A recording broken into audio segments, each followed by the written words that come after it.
I looked at the recorder and there's this little red blob on it. Yeah. And I think, oh, someone's dropped some jam on it, but it's one of the LEDs. Once I turned it on, it all made sense. Such weird glowing jam. Yep. All right, levels. Yep. Here we go. Yeah, Here those is some volume. Oh. Yep. Notch me down, I think. There we go. You down. Okay. Yeah, me down. Yeah. There we go. Great. All right. Cool. Get your gurgles out. I think largely got them out. We shall see. All right. On 7. 5, 4, 3, 2, 1. 7. Colin had a problem and a microphone to spare. Thomas took it up and so the podcast went to air. For weeks and months they trolled through every single DVD. They've unwrapped all the ones they can and now they're cellulose free. Now they're cellulose free. Hello, dear listener, and welcome to Cellulose Free. My name is Colin, and with me, as always, is my fellow film watcher, compadre and son, Thomas. Hi, hello. What have you been up to? Well, it is business day 13 of the expected 7 to 10 business day wait. Yeah. And I still have nothing to show for it. There is a guy in a kayak paddling across Bass Strait as we speak, Thomas. But he's not going to stop at Burnie or Devonport. He's going to actually continue down the coast. Yeah. And I've looked at the FAQ, and the FAQ says that, well, print and copy is a different system, so Yes. you know, we haven't linked them up. We'd like to link them up, but we haven't linked them up. Because it's done by a third party. Basically, it's drop ship. So, yeah. And, you know, just plugging away at projects I can't say more about. And We could and would bleep it all out so that I would have some idea. also just And the floor Right. the floor for interest on things that I talk about on this podcast is already fairly low. And this is below that. This matters vanishingly little to most of the people listening. yes, but if I bleep it out and then go, oh, really? See? The things we could do, Thomas. I guess what I can say is that I've been writing things for the video strike team. Yeah. By the way, Desert Bus for Hope is a month away. Oh, no, Yeah. not again. Yeah, every year. In November. Seems like only last year they did that. Yes. And the year before. There it is. Told you it would. And another 15 years before that. Yeah. Desert Bus is going to be an adult. What, legally able to drive?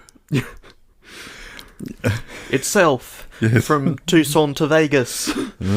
As long as it steers well clear of Florida. If we have any dear listeners in Florida, we are thinking of you and hope that you remain safe. The good news is that Arizona and Nevada and indeed British Columbia are all well away from Florida. Hang on, British Columbia features in the Desert Bus, does it? Not in the game, no. But Right. that is where the event is held. Got you.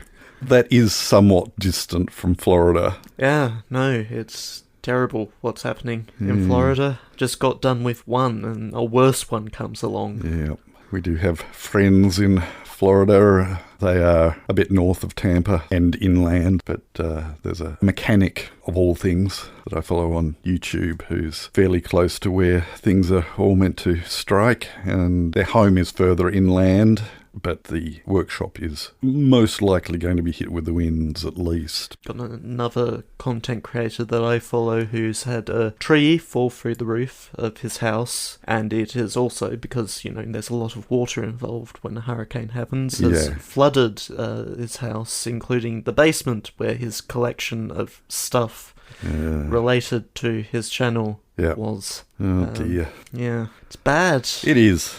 It is not fun. Not fun at all.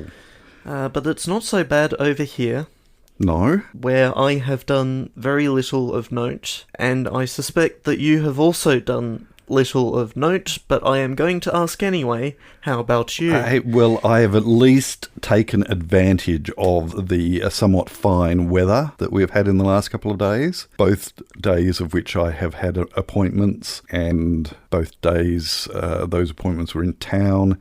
And so today I walked all the way from the city to home. It's about 2 hours walk, reasonable walk across the bridge. And yesterday I didn't quite go that far because I had donated plasma and they discourage you doing anything exertion-wise. But I did get to Eastlands and then realised that there wasn't another bus because it was the dreaded 12:30 absent bus of all times to not have a bus.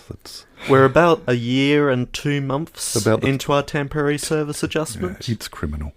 Yes, so I walked from Eastlands to home. That was a good walk. So obviously I've poked myself, well, I got poked in the arm and that was quite dramatic. Yeah. I have quite frequently leaked upon the insertion of the pointy bit, but this week it sprayed. So if you imagine where the inside of your elbow is, I had my arm pretty much horizontal and it sprayed onto my shoulder. Yeah. We're not talking huge. It was a spurt rather than a geyser. It freaked out the phlebotomist, but it is what it is. Yeah. And I didn't make a fuss, so she was most relieved that I didn't make a fuss. She said, "Oh, get your shirt into cold water as soon as you get home." And I'm thinking, this is an $8 T-shirt. Yeah. I mean, I did, and it washed out. Blood is like that. If you use cold water and clean up the crime scene with bleach, yeah, anyway. One of those generic plain-coloured Unco. This one was actually a Target right. one. Much the same, really. Plain-coloured, yes. I did notice when I was in Target yesterday that all of the Christmas stuff is Anko. It is Anko, Thomas. Right, yes, because it's it used to be Andco. Yes. Which used to be preceded by Home and or Co. some other relevant word. Yeah. But Kids and Co, Sports and Co. Other than that, the exercise was good.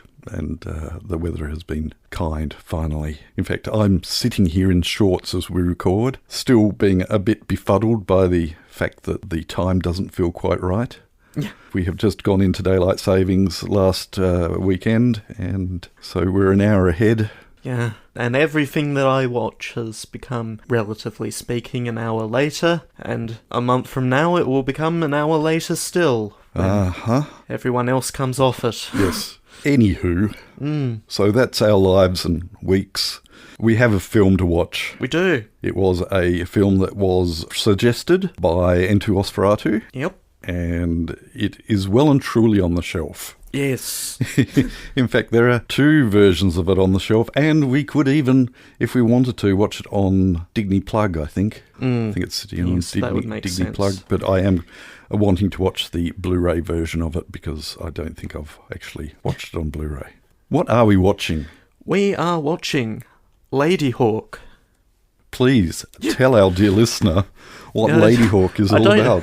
I don't know why you're caught off guard every time. It's like, well, see, I keep on expecting you to expand on the name. No, that's the name of that's the name of the film. Ladyhawke, aka how the hawk and the lady got their names or something. It's called Ladyhawke. Okay, please tell our dear listener what Ladyhawke is all about. The story of a love that can never be consummated. He is a wolf by night, and she a hawk by day, destined never to meet in human form, unless they can reverse the evil spell cast upon them. There's another pregnant pause. Good. Well, there's another sentence here, but it's... all self-congratulatory. It's just advertising fluff. Yeah, good. Now, there is 2 reasons why I grabbed both the DVD and the Blu-ray off the shelf.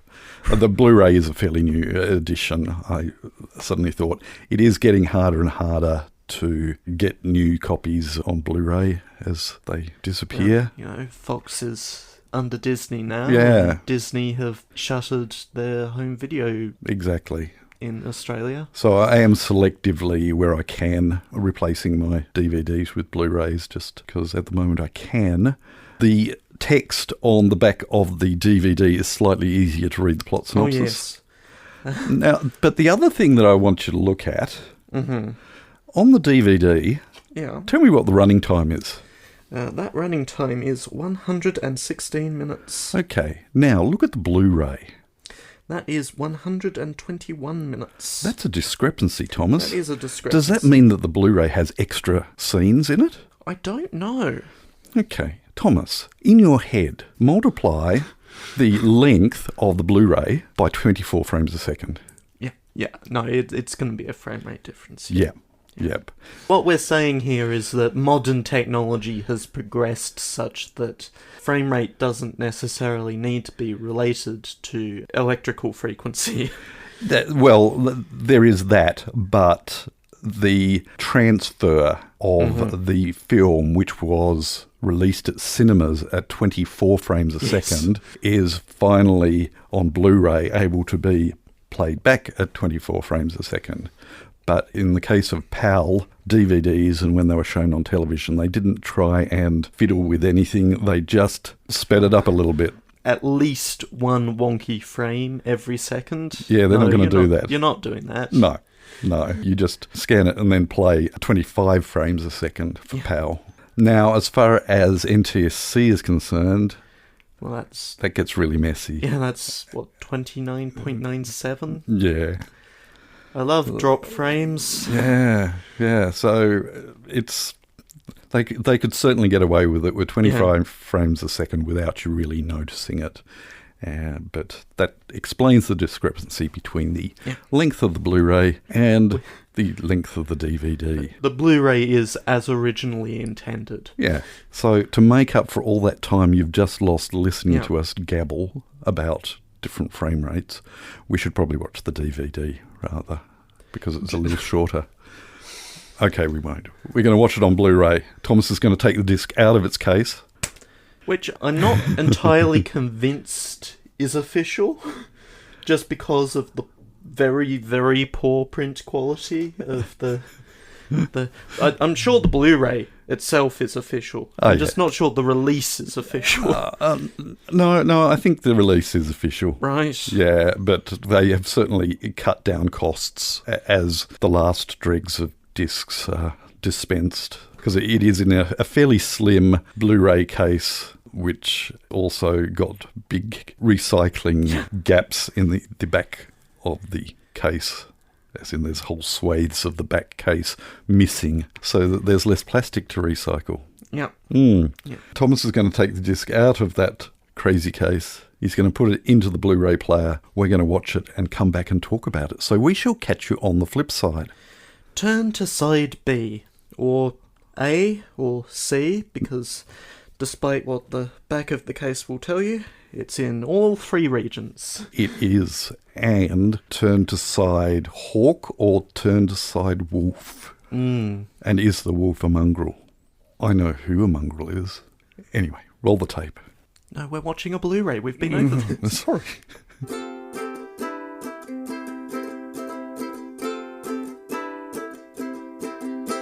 So what did you think? Yeah, it was alright. It's fluff, isn't it? Yeah. There's some bits here and there that could be chopped a bit. The whole sequence with the wolf tracker, why? Why is it there? It serves very little purpose to me in the story. Oh. It happens, it is dealt with, and that's it. Yeah, I appreciate it. It gives a continuing sense of threat to the pair. And I'm happy. Okay, I will confess right from the start that this is one of my guilty pleasures. And I am completely conscious of the fact that it isn't a brilliant film. It certainly has its weaknesses, but maybe it's the romantic in me. It's probably the first sword princessy type film that actually grabbed me, that I remember as I was going to say a kid, but I was year 11 it came out, and I just really like it. Yeah, that's fair enough. When I say weaknesses, it's strange how the strengths, like the scenery, they were really, really spoilt for scenery, and they were spoilt for certain sunsets and certain sunrises. The foggy forest, they used numerous times in different places. They must have been so glad that they got that fog, because that was natural fog. There was no way that that was fake fog. And yet they also well and truly overdid it with the filters, weird coloured skies, trying to pretend that, okay, this is the time of day that it is. And they're day for night, and night for day. And because of the concept of the film, you have to have a lot of night in the film in order to show off one of the characters as a human, but is so obviously day for night. Yeah, some of it was really, really bad. That this is definitely not night. They're not even trying. Put some more blue in it. So those filters, especially the ones that just ran along the top of the image, sort of a purplish. I thought it was orange. Just let's make the sky in the middle of the day orange. Go on. And this is certain. It's a year before, but this is certainly Bueller era Broderick. Yeah. War Games was a couple of years before this. Also starred Broderick. Yeah. But also starred John Wood, who played the Bishop. Right. Played the Bishop marvellously, but John Wood played the recluse computer programmer. I don't know how well you remember War Games, but... I should probably have it on my list somewhere. Probably. But what's amusing is that his character in War Games was Falcon. Right. So we've got Falcon and Ladyhawke here happening. But his performance as the Bishop in this just was superb. And Leo McKern, the bumbling drunk, just wonderful. You gotta have a drunk monk. Yeah, a drunk monk. In a medieval film. Yeah. Rutger Hauer was Rutger Hauer. Yep. And Michelle Pfeiffer really didn't have a lot of screen time at all, and sort of phoned it in a bit, I think. I must act aloof and mysterious. Unless something serious happens, in which case I must be murderous. I guess it's hard because they only had that last scene, Rutger Hauer and Michelle Pfeiffer only had that last scene, and I think they carried off the chemistry well enough that they were obviously in love. Unfortunately, that last scene is where I'd make a lot of the cuts, because it just keeps going. Oh, that's harsh. That's harsh. You have no heart, Thomas. No, this is well established. And then we get to Matthew Broderick, who knows what accent he was trying to pull off. I mean, it's ostensibly set in Italy, so they should have Italian accents, which he was trying to pull off an English accent. Leo McKern has definitely got a very thick English accent. Michelle Pfeiffer wasn't trying to put on any accent. She had Michelle Pfeiffer's accent. Yeah. And Rutger Hauer, for the small amount of things that he said it in Rutger Hauer. So... well, there's the thing, isn't it? You either have to go all the way. Yeah. Or you just let the actors be who they are. Yeah. Yeah. I mean, it's like Kevin Costner in Robin Hood. Mm-hmm. He's not even attempting to put on an English accent here. And this is hundreds of years back. Yeah. So that's who actually knows? Who knows? That's right. The Italians definitely spoke with many and varied accents, and in English. Yes, we're all speaking in English, so what is even the point? Exactly. It's my real frustration with high school musicals in Australia, with them all putting on American accents. It's like fingers on a chalkboard. The problem is that we get a lot of our musicals from America. Oh, I know. And they set all of their musicals in America. Oh, yeah. Yeah. Anyway, the only other note that I had, which is two characters, the hawk, beautifully trained animal. That scene where the hawk is flying over the water and the wingtips touch the water was absolutely wonderful. And Goliath, what a beast. Yeah, there's a big horse. Yeah, and the dropping the feet up type of movement inside the church. Love it. And similarly to not seeing a lot of Pfeiffer, we don't see an awful lot of the four wolves that play the wolf. I'm sure one of them was at least semi-animatronic. The lunge to the throat of the woodsman must have been a puppet. Yeah. And the elephant. Uh-huh. The elephant in the room. Right. The music. Yep, that sure is an Alan Parsons produced Andrew Powell soundtrack. Yeah. And it continues to get a lot of hate for the few people who continue watching this film. And me being an Alan Parsons Project Andrew Powell fan, I understand that. Yeah. I enjoyed the soundtrack. It's so very 80s. Yeah. I'm reading about people complaining about anachronism. It's like, whatever. Yeah. None of this is happening in universe. It's... No.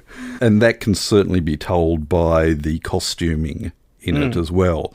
Those soldiers and the helmets, just no resemblance to any armouring that was going on at that time at all. Very, very stylistically chosen costuming going on there. We've got the captain and the former captain in absolutely pristine, stylish visors. Certainly a lot of it does not make sense, and the costuming and the music and the case of using his double crossbow and shooting both and still being able to be menacing enough that nobody approaches him once he's shot his 2 shots worth. Well, we've seen that he has a sword. He might pull out his sword. So I really have a great deal of difficulty separating. I know it's not a great film. I think it's a wonderful film, though, and I will continue to do so. I found myself quoting it, so I obviously have watched it quite a bit. Yeah. And the beats, as far as this is where this is said and this is where this piece of music cuts in. I even have the soundtrack on vinyl. Right. Yeah. It must be worth a lot, seeing as how admired it now is, or was. Okay, it's not. It's, having said, Alan Parsons is a legend. Most people casually know him for Alan Parsons Project, but as far as musical recording, he's well and truly respected and regarded in that area. I need to be more specific than Ladyhawke. Yes, you do. Because of the New Zealander. Yes. You're trying to find out how much I'd get for it on eBay, eh? Tens of dollars. Yes. Yeah. But I was quite excited when I found it in the seconds bin. I remember that excitement. Do you have anything else you wish to say about Ladyhawke? No, I enjoyed it. It just probably won't be particularly memorable for me. No. I certainly have that nostalgia, rose-coloured glasses happening there as well. But it has been quite a while since I last watched it, and I'm really grateful for Into Osferatu for suggesting it and me being able to jump at it. Cool. All right then, we shall move on. The following segment has no title. Thank you. And we won't say hi to Em just yet. Okay. We'll get there, but I would like to apologise for missing a guess. Yeah, you slacker. Last week. THVERDCT.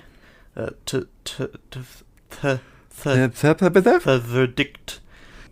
Which, fortunately, for me anyway, was a wrong guess. So otherwise, we would have had to give Em double bonus that thing.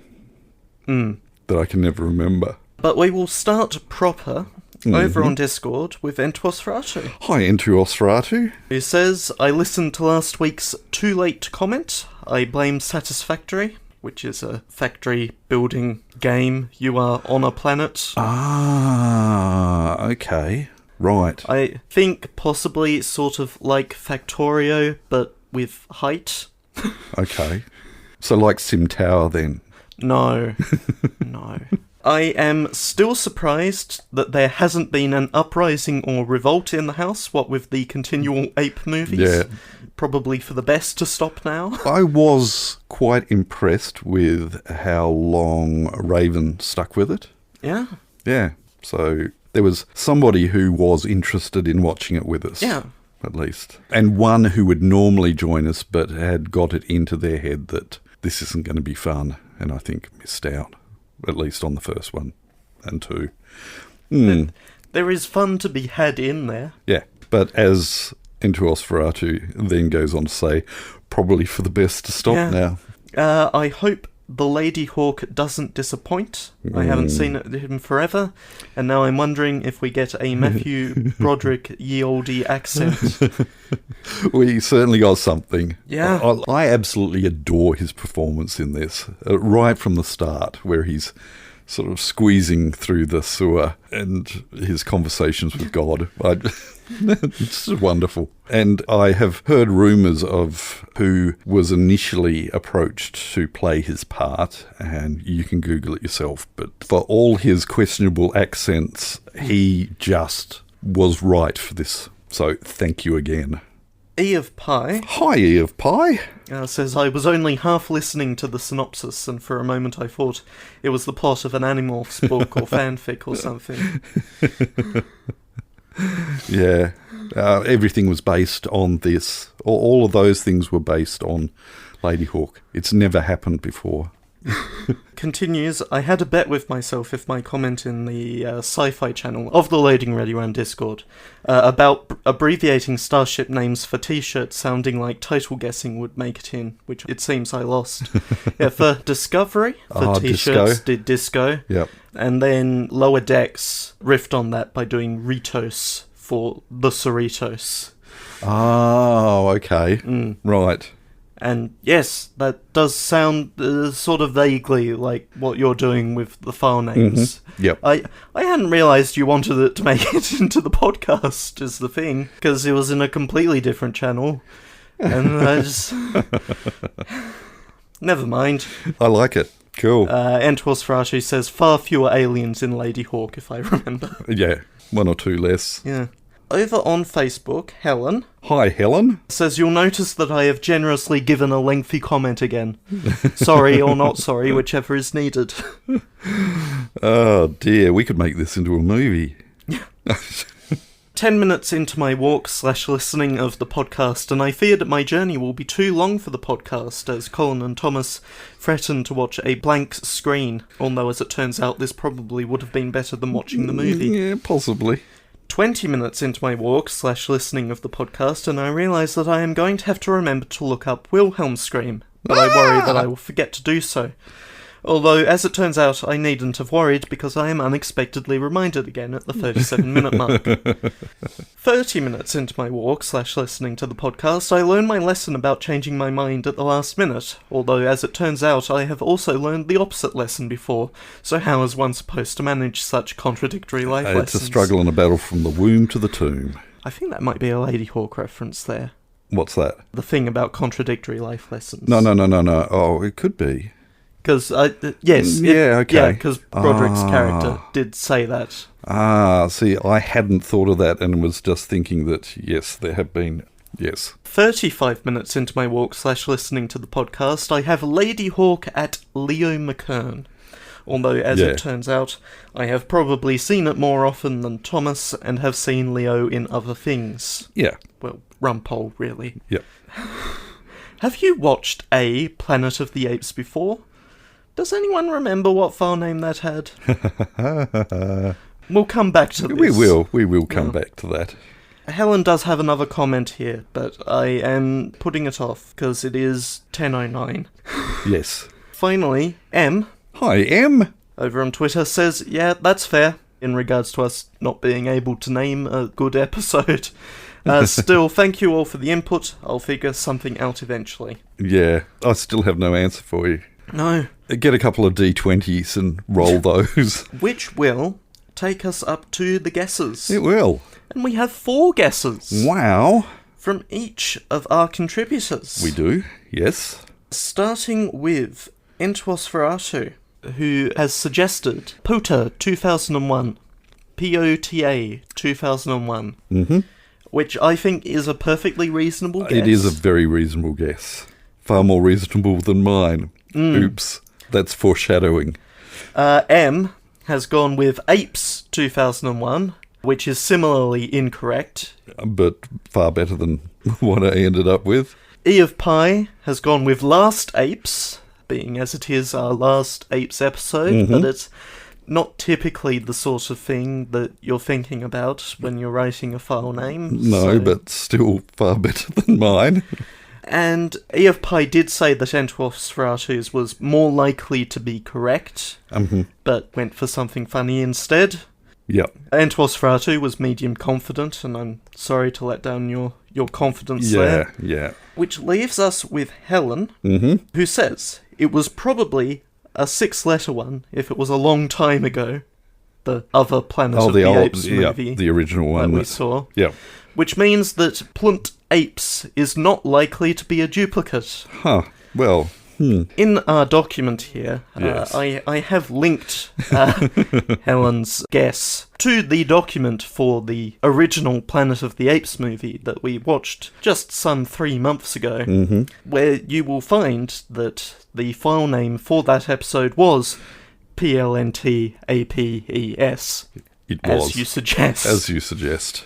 Which unfortunately means that it's not correct now. It is not correct now, no. No. So no points for anyone. No, but understandable because no one was going to get this. What I have here in front of me is Tim Bapes. Tim Bapes. Timbapes. Which is presumably a reference to it being the Tim Burton Apes movie. It is the Tim Burton Apes movie, but it sounds like Norman Bates from Psycho. This is Tim Bapes from Not Psycho, although one would question. Anyway, great guesses, everyone. Far, far, far better than my suggestion or what I ended up using. Speaking of which, I'm going to show Thomas the file name for this week's recording episode, which I actually found rather difficult. Right. Again, it was a case of go with the flow and, and then realise what I ended up with and then started thinking about it. Right. And then told myself, no, if I start doing that, then it's not pure. Right. So this is the pure file name that I came up with. Attentive listeners will note that Ladyhawke is a title with 9 letters in it. Indeed. So Make of that what you will. Again, I make the statement that it was just a go with the flow. Yes. If I'd sat down with a pen and paper, it may have been different. All right. So please send in your guesses. Great week for guesses. Bad week last week for the actual file name. The places that you can send in your guesses for this week's file name you can find in the show notes and in the closing credits. File name guesses, movie suggestions, any sort of commentary. Yep. Much appreciated. Yeah, I mean, we watched a suggestion today and we're all the better for it. All right. Well, we shall move on then. Pick a film for next week so we can go to bed. And it's your turn. It is my turn. And you have spent the entire week mulling over this, preparing for a piece of cinematic goodness for us. Planet of the Snakes. Hang on, now I've got to find out whether there's a movie called Planet of the Snakes. Okay, so, well, the title's available for Right. The Asylum, The Asylum can make a film called Plunder the Snakes. I look forward to it. Snake NATO. All right, so we're not watching Plunder the Snakes. No, we're not. Because it doesn't exist. We would have if it did exist, but Thomas has a backup plan. So I watched a Patrick H. Willems video essay recently, which was focusing on action movies and scenes set on trains. Ah, yes. And something caught my eye. I'm not expecting this to be some marvel of cinema. Snakes on a train. Because, for starters, it's a disaster movie. Uh-huh. And the bar for those is very low. Is it a recent one? It's not terribly recent. Oh, okay. It's within this century. Which we're almost a quarter of the way through. Yeah. This film is from 2010. Mm-hmm. It stars Denzel Washington and Chris Pine. Ah, yeah. Okay. Cool. Yeah. And No. Oh, sorry. I shouldn't stop you because you're unstoppable. I am suggesting that we watch Unstoppable next week. Cool. I've seen that. I actually watched that fairly recently. When I say that, it's probably been maybe a year or so. Right. Yeah. Another guilty pleasure, I must confess. You've seen it? I have not seen You it. have not seen it? No. So were you somewhat stunned that it was actually on the shelf? Or didn't you even work that out? I didn't even know it was on the shelf because the first place that I looked was Just Watch. Yeah, it's actually on the shelf, Thomas. Right. Yeah. Wow. So we're watching Unstoppable with Denzel Washington and Chris Pine. Would you tell our dear listeners, now that I've blown the wind out of your sails here, what it's all about? I do not care about the outcome of this game we play. It's high stakes, Thomas. Or high snakes. And I just thought of a film where there are snakes on a train. Right. Yeah, the opening scenes in Indiana Jones and the Last Crusade. Right. Yeah, where the young Indiana Jones, they're on a circus train and he falls into a pit of snakes through the roof of one of the carriages. Right. Yeah.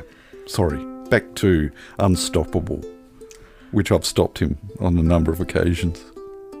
Do you want to edit this tonight? Yeah, I do. Okay, go. A runaway train transporting deadly toxic chemicals is barreling down on Stanton, Pennsylvania, and proves to be unstoppable until a veteran engineer and young conductor risked their lives to try and stop it with a switch engine. That is what we're watching next week. Unstoppable. We're actually going to stop so that I can edit this.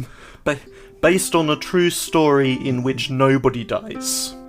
There's a bit of foreboding there. Foreshadowing or something. Let's stop. Yes. Unstoppable next week. We hope that you can join us. But until then, we'll catch you next time. Bye. You have been listening to Cellulose Free. Your hosts were Colin, who produces and edits the show, and Thomas, who makes the artwork and music. Cellulose Free is recorded in the Deranged Cat Studios in scenic Tasmania, Australia. We keep track of our extensive physical media collection through My Movies, which we highly recommend. You can find links to that, as well as other places you can find us in the show notes. Cellulose Free is a Hi Hello production.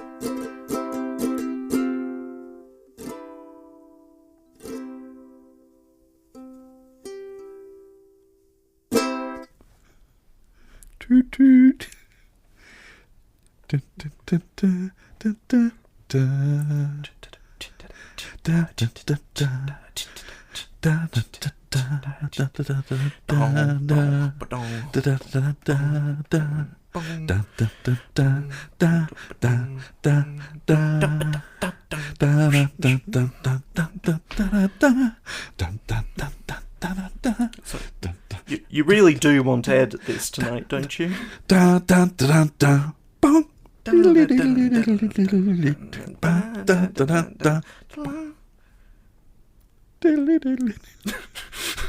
Yes, I do. Let's just stop. Stop. You did this. I did.